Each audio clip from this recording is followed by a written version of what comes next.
Betul kan gue bilang kan? Betul kan? Berarti sudah ada kian niat mau RJ.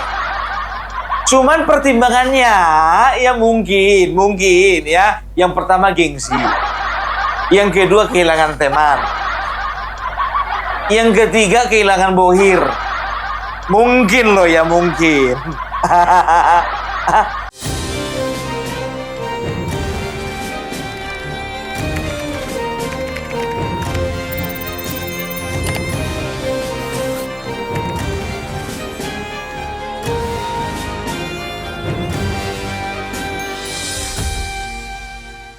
Hai semuanya, selamat datang di Sinergi Update. Gimana kabar kalian hari ini guys?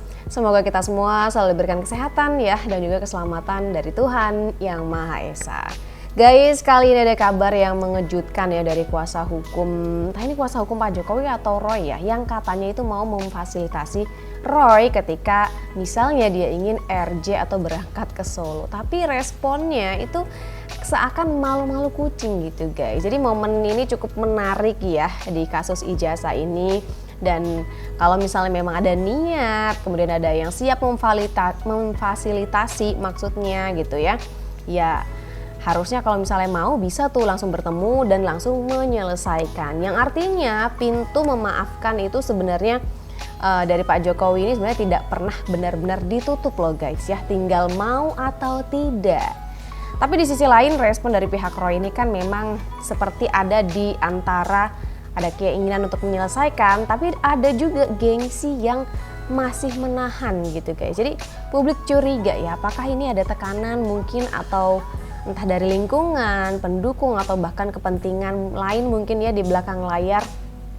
Karena memang kalau misalnya benar ingin memperjuangkan sesuatu gitu ya, biasanya kan sikapnya jelas. Mau ya sekalian maju gitu ya. Tapi kalau misalnya mau diselesaikan ya sekalian minta maaf gitu ya. Tapi kali ini kita lihat sikapnya seperti ragu gitu guys. Kesannya malu-malu kucing. Kira-kira ada apa gitu ya. Dan berikutnya kita akan lihat nih bagaimana sih kabarnya sebetulnya gitu ya. Ketika memang kuasa hukum ini mau memfasilitasi Roy untuk ke Solo atau dimintakan RJ. Kita lihat videonya. Ini dia. Betul kan gue bilang kan? Betul kan?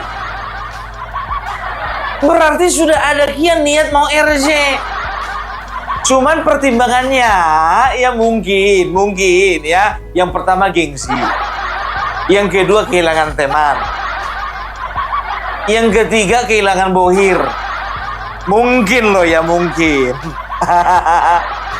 Ini kalau misalnya loh ya, kalau misalnya mereka punya bohir, harusnya Roy Suryo senang. Kan begitu. Dapat RJ Segi Sujana, dapat RJ DHL, dapat RJ lagi si Rismon. Karena apa? Ini kalau ada bohir. Karena apa? Jatah orang ini 3 bisa dibagi rata sama mereka. Tadinya bagi 8 jadi bagi 5.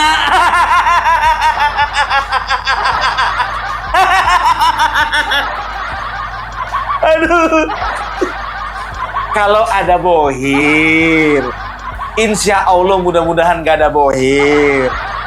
Tapi ini kan udah ketahuan Mas Roy kan. Coba bayangkan kalian ya. Bayangkan kalian. Sampai ada pertanyaan dari kuasa hukum terhadap kepada Roy Suryo. Artinya apa? Sang kuasa hukum mungkin melihat ada kegelisahan. Kan begitu. Coba bayangkan ya. Kuasa hukum katakan apa? Mas Roy, betul mau RJ? Kalau mau RJ, nanti biar difasilitasi.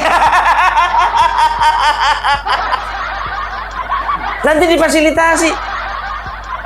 Roy Suryo bilang katanya, ya apa namanya, enggak, saya mau tetap ada dalam perjuangan. Yakin kayak gitu jawabannya? Itu kan hanya Bang Gofur sama Roy Suryo yang tahu. Kita kan nggak tahu jawaban sebenarnya apa kan?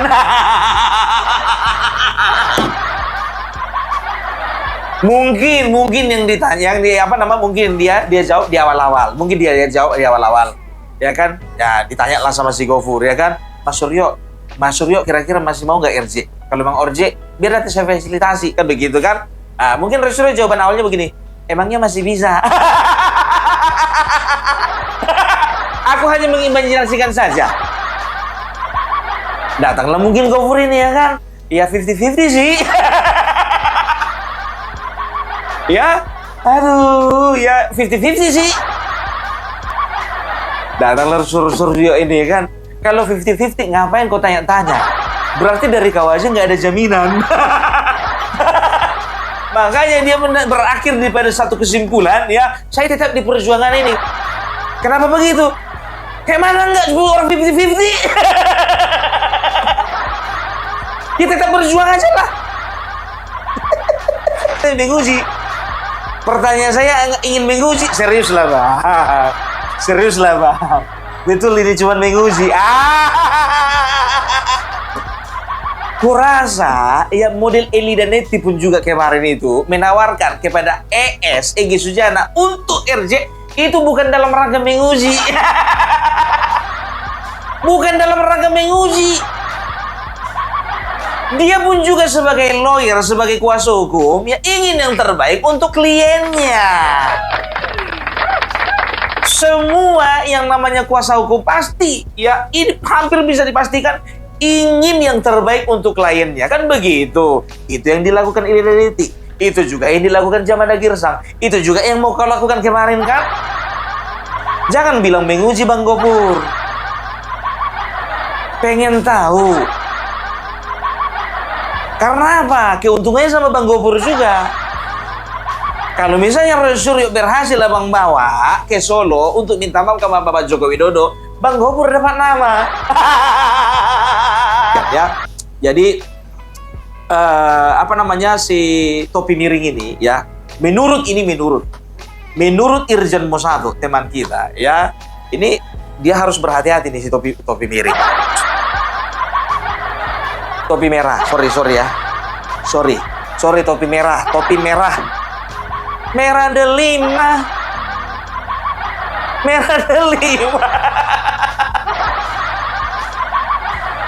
Ya, ini dia ya. Karena video tadi harus gue take down karena gue udah ketemu file aslinya dan ternyata LA-nya nggak error. Ya, jadi gue mau tunjukin di sini surat aslinya dan yang palsu. Dan yang sudah bukan palsu tapi tereduksi. Dohan ya, pembohongan yang dilakukan oleh si topi miring ini. Belasan ahlimu Roy Suryo di Polda Metro Jaya itu kemana? Sekarang kau percaya dengan topi miring itu yang sebelumnya sudah pernah membodohi, membohongi kalian, ngeprank kalian, sekarang dia ngeprank kalian lagi. Anda kena pidana ya topi miring kali ini. Pasal-pasal yang ditersangkakan kepada Roy Suryo juga bisa ditersangkakan kepada si topi miring ini. Topi miring kali ini Anda nggak luput. Topi miring ini harus diseret pidana bersama Roy Suryo. Dia turut serta melakukan tindak pidana. Nah, otomatis ya memunculkan itu sangat telat ya karena source aslinya nggak kayak gitu. Source aslinya nggak kayak gitu. Coba ini memunculkan dari yang tidak ada ini bukti ya.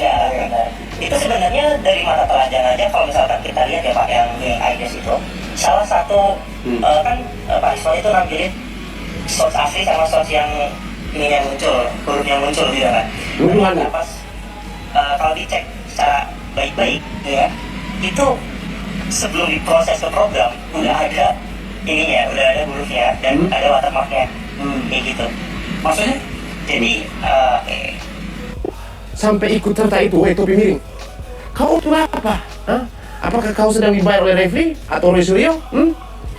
Sekarang gini, pertanyaan saya ya. Sekian banyak ahli yang dihadirkan oleh Roy Suryo di Polda Metro Jaya, apa gunanya? Kau pakai topi miring ini untuk apa?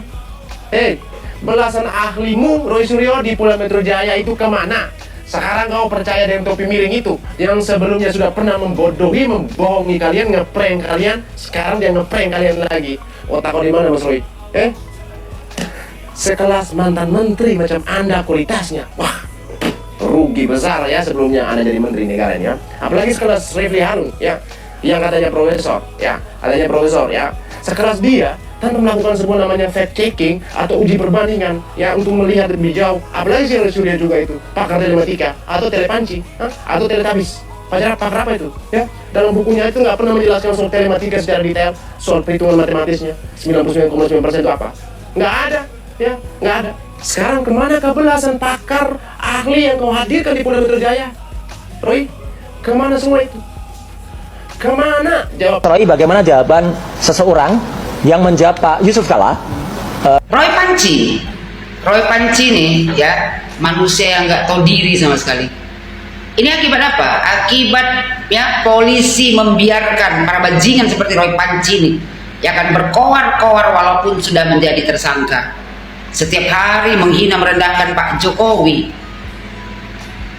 Bisanya mantan narapidana yang sekarang jadi tersangka setiap hari menghina merendahkan Pak Jokowi. Anehnya, ya banyak pula yang percaya sama dia. Lebih percaya mantan narapidana daripada mantan presiden yang sudah banyak jasanya kepada negara Republik Indonesia ini.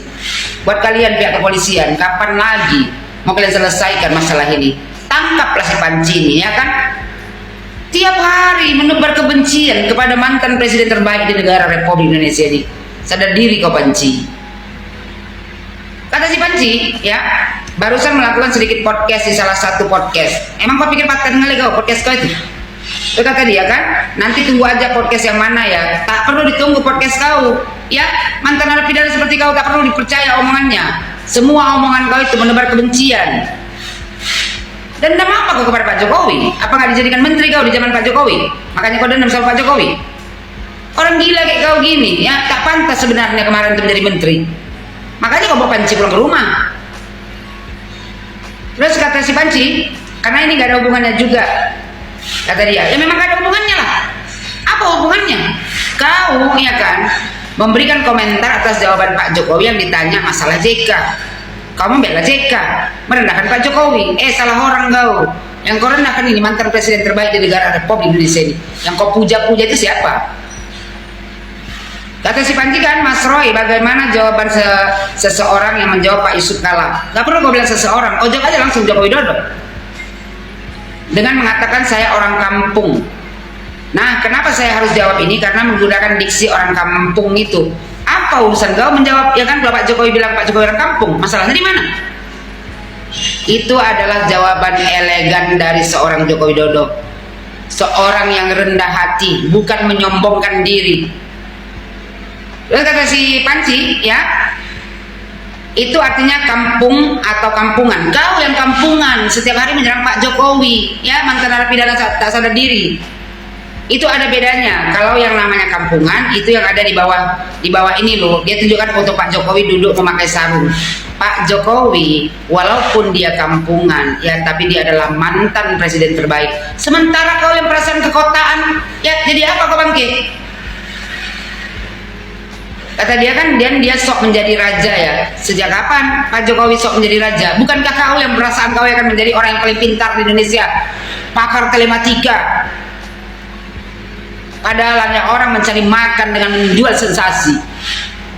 Itu kata dia kan, tadi saya sebutkan di podcast itu pernah mau pinjam baju dari raja beneran. Untungnya nggak dikasih. Pak Jokowi mau pinjam baju dari raja beneran. Joko Widodo itu orang yang paling rendah diri, ya, rendah hati. Tak mungkin Pak Jokowi mau minjam baju, ya kan, baju raja. Tak perlu Pak Jokowi semua itu. Bukan kayak kau mungkin perasaannya kan, kau itulah, ya, seorang yang paling terkenal, paling pintar, mantan narapidana, mantan menteri yang membawa panci pulang ke rumah. Katanya jadi dia pakai baju raja bengis, namanya Amangkurat. Ya, terus kata dia kan, dan kemudian dia pinjam baju, untungnya salah bajunya. Pak Jokowi tak mungkin pinjam baju. Baju presiden itu disiapkan bengak, bukan Pak Jokowi meminjamnya. Lalu dibilangnya kan kampungan apa? Terus ditunjukkannya lagi foto Pak Jokowi. Karena dulu kata dia, ya, di Istana Bogor membawa kodok. Pak Jokowi memang suka piara kodok. Orang piara kodok kenapa kau bilang kampungan? Kau yang kampungan. Semua apa yang dilakukan Pak Jokowi iri, kau cemburu. Kau keset kaki Jokowi lebih mulia daripada kau. Lalu kata si Panci kan, ini kodok ya, ini foto asli dan pemotretnya kebetulan saya kenal betul. Pemotretnya adalah juara 2 fotografer nasional tahun 90. Ini pemotretannya, dia tunjukkan gambar dia. Karena di situ dia juara satunya, dia mau membanggakan dirinya bahwasanya dia adalah fotografer juara 1 fotografer. Panci, kau cuma juara 1 fotografer, sementara Joko Widodo presiden terbaik di negara Republik Indonesia ini. Kalah level kau jauh. Kata dia kan kebetulan juara satunya saya. Habis itu ketawa. Kau merendahkan Pak Jokowi, mau meningkatkan mutu kau. salah orang kau, ya. Walaupun kau jual satu fotografer, kau itu sampah masyarakat. Yang tukang buat keonaran. Sementara yang kau hina ini mantan presiden terbaik, Panci, nggak level sama kau, udah bilang. Terus dibilangnya kan juara 2-nya jadi fotografer istana, namanya Pak Agus Surono. Jadi ini saya bisa benar-benar yakin karena saya juga sudah tanya, itu foto beneran mas? Benar? Ya benar lah. Kenapa? Masalahnya di mana sama kau? Pak Jokowi merah kodok kek? Kan urusannya sama kau. Dan apa yang dilakukan waktu itu? Inilah pencitraan luar biasa. Dia tunjukkan foto Pak Jokowi masuk gorong-gorong. Itu namanya pemimpin yang menunjukkan kerja nyata di lapangan. Seorang presiden bisa masuk gorong-gorong, ya, supaya apa? Supaya menjadi contoh buat pejabat-pejabat yang di atas. Jangan hanya ongkang kaki saja menerima gaji sama tunjangan, turun tuh ke bawah ke masyarakat, masuk ke gorong-gorong. Itu baru leader yang baik, pemimpin yang baik, menunjukkan contoh yang baik, bukan pencitraan. Kayak kau ini baru pencitraan, ahli bakar telematika, tapi kerja kau hanya tukang fitnah, penebar kebencian. Terus kata dia kan luar biasa hebat ya kalau orang mengatakan wah dulu itu kampung. Bukan katanya, itu kampungan. Itu bukan kampungan. Makanya kurang jauh kau ngopinya. Sekali-sekali kau masuk tuh jalan ke luar negeri sana, kau tengok orang-orang ya yang berpangkat tinggi, bisa dia turun ke bawah, membuka jasnya, membuka dasinya, tuh turun ke bawah, mencontohkan kepada anak buahnya bahwasanya dia adalah pemimpin yang baik, bukan hanya duduk memerintah tapi bisa bekerja di lapangan. Pemikiran kau yang kampung, kau yang kampungan. Itu kata si Panci. Jadi sekali lagi saya jawab dari sisi terminologi Jawa, dia itu selalu melakukan apa yang namanya lamis. Lamis itu artinya menyatakan A tapi artinya B, sudah tapi belum, iya tapi tidak. Itulah namanya politik Jokowi. Supaya kau tidak bisa membaca apa yang benar pun Jokowi. Itulah jeniusnya seorang Jokowi. Bukan kayak kau, udahlah kau bengak, sok paten lagi, sok merasa diri kau paling pintar. Panci, yang kampungan itu kau. Setiap hari menebar kebencian kepada Pak Jokowi. Apa nggak kampungan namanya itu? Orang kalau mau ya melihat orang lain itu berhasil, kau itu harusnya kau contoh keberhasilannya. Kenapa dia bisa berhasil, kau tidak? Bukan menebar kebencian. Ya kayak model kayak kau gini, mantan narapidana, mantan menteri membawa Panci pulang ke rumah, itu nggak kampungan? Panci pun kau bawa pulang, apa nggak kampungan kau? Bercermin diri dulu kau Panci sebelum kau menghina merendahkan Pak Jokowi. Kau itu kedudukannya seperti apa? Antara langit dan bumi antara kau dengan Pak Jokowi. Kau tukang fitnah, mantan narapidana, mantan menteri yang membawa Panci pulang ke rumah, sangkinlah kau kampungannya. Kalau Jokowi Widodo mantan presiden terbaik, Panci, ya tak mungkin rakyat Indonesia ini lebih percaya dengan mantan narapidana daripada mantan presiden yang sudah bekerja nyata membangun negara Republik Indonesia ini. Sementara kau, apa kontribusi kau di negara Republik Indonesia ini selain membuat kekacauan, mencari sensasi, mencari makan dengan menebar kebencian? Malu kau pada diri kau sendiri, ya. Nggak usah cuap-cuap tiap hari. Nanti aja di pengadilan kau buktikan bahwasannya kau itu benar.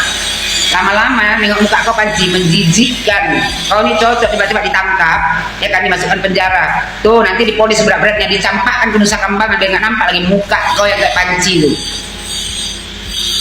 Oke guys, jadi seperti itu ya ternyata kabarnya, dan kesempatan itu tidak datang dua kali loh ya. Kalau memang ingin menyelesaikan dengan baik, jalannya sudah terbuka lebar. Pak Jokowi itu selalu berlapang dada gitu ya. Tapi kalau masih mau memilih bertahan dengan ego, ya jangan kaget kalau misalnya ujungnya bukan lagi soal benar atau salah, melainkan soal berani atau tidak mengakui kebenaran guys. Karena misalnya kalau ingin maju gitu kan, menyelesaikan persoalan ijazah ini di pengadilan, kesannya dia kayak nggak langsung gitu ya, bikin gebrakan banyak banget yang kesini yang ke situ gitu, nggak langsung menerima aja keputusan atau prosedur yang berlaku di hukum gitu guys. Terus ketika ditawarkan RJ atau maaf gitu ya dari Pak Jokowi, dia itu kesannya malu-malu. Jadi bingung ya kita melihatnya, dia ini sebenarnya arahnya mau kemana gitu guys. Dan menurut kalian alasannya apa? Silahkan tulis pendapat kalian di kolom komentar. Jangan lupa juga untuk like dan subscribe channel Sinergi Update. Sampai jumpa di video-video update lainnya. Bye!